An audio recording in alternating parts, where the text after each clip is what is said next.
13 জানুয়ারি রাত 9:45 একটি ক্রুশিপ হঠাৎ পাথরের খণ্ডের ধাক্কা মারে। ধাক্কা লাগতেই জাহাজটি কেঁপে ওঠে আর জাহাজের ভিতরের যাত্রীরা ভয়ে কোলাহল শুরু করে দেয়। যাত্রীরা লাইফ জ্যাকেট পরা শুরু করে দেয় আর লাইফ বোটে চড়ার জন্য ঠেলাঠেলি শুরু করে দেয়।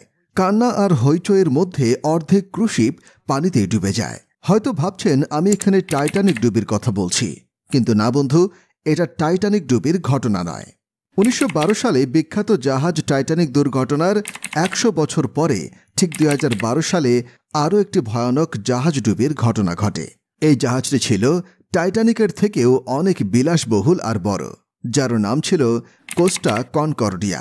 আপনি শুনলে অবাক হবেন, যেখানে টাইটানিক দুর্ঘটনায় জাহাজের ক্যাপ্টেন স্মিথ জাহাজের সাথে সমুদ্রের তলায় তলিয়ে যায়, সে ইচ্ছা করলে লাইফ বোটে করে পালিয়ে আসতে পারত, কিন্তু কোস্টা কনকর্ডিয়ার ক্যাপ্টেন